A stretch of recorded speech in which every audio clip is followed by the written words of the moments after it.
Olá, eu sou a Andresa e o meu trabalho é sobre a mobilização precoce na unidade de terapia intensiva. O meu objetivo geral é identificar as barreiras para a mobilização precoce na UTI e os específicos são descrever a fisiopatologia da síndrome do imobilismo, a contribuição da fisioterapia e da equipe para a resolução dessas barreiras e também o impacto, a influência da mobilização precoce para o bom prognóstico desses pacientes. A mobilização precoce é aquela mobilização realizada em até 48 horas de internação desse paciente, de admissão desse paciente na UTI. Pois a síndrome do imobilismo ela já começa a acontecer as perdas de força muscular e massa muscular a partir dessas 48 horas, por isso é importante realizar essa mobilização antes dessa perda. A síndrome do imobilismo ela acomete o paciente em diversos sistemas, então no sistema musculoesquelético, no sistema gastrointestinal, geniturinário, até mesmo psicológico. Então ela traz alterações para esse paciente, formação de cálculos renais, aumento das proteínas inflamatórias, perda de massa muscular, perda de força muscular, osteoporose e delírio, sonhos vividos. Então tudo isso é influenciado de acordo com o imobilismo desse paciente, vai ocasionar esses acometimentos aos pacientes internados na UTI. Então, por isso é importante realizar essa mobilização.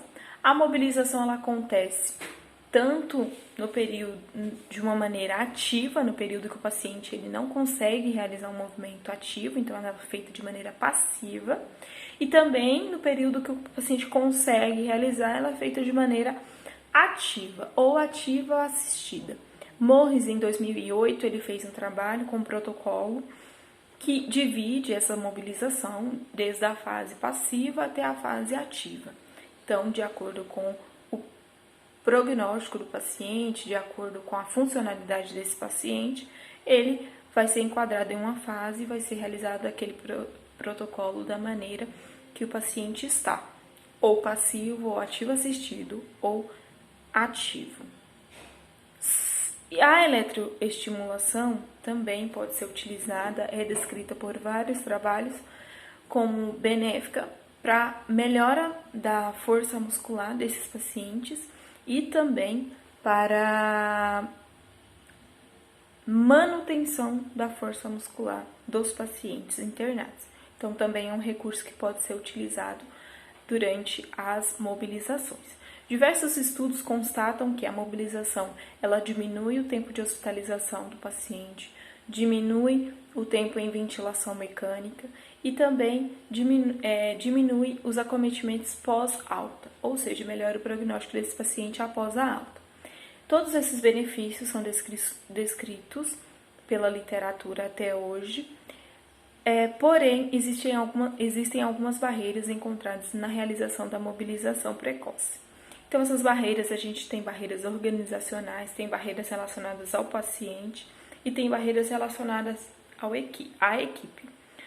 Hudson, ele destaca algumas barreiras divididas nesses subtemas e a gente tem aí como exemplo barreiras relacionadas ao paciente, uma escala de Glasgow baixa, dor, recusa do paciente, sedação, perda de força muscular. Então, o paciente não consegue fazer, na verdade, ele consegue fazer, a gente consegue mobilizar esse paciente, mas existem essas barreiras. Também tem barreiras relacionadas à equipe, que é uma cultura pobre, da mobilização, falta de uma liderança para direcionar a mobilização, e também organizacional, como falta de recursos, falta de treinamento, falta de verba. Então, a gente encontra algumas barreiras, mas também são descritos algumas soluções para essas barreiras, então não são barreiras absolutas. Diante da mobilização, dos benefícios da mobilização e as barreiras encontradas, é constatado que a mobilização ela tem um fator benéfico maior do que maléfico para esses pacientes e por isso é importante que seja realizada e que essas barreiras sejam resolvidas em equipe, para conseguirmos trazer um bom prognóstico para o paciente e uma diminuição de custos para a instituição. Obrigada.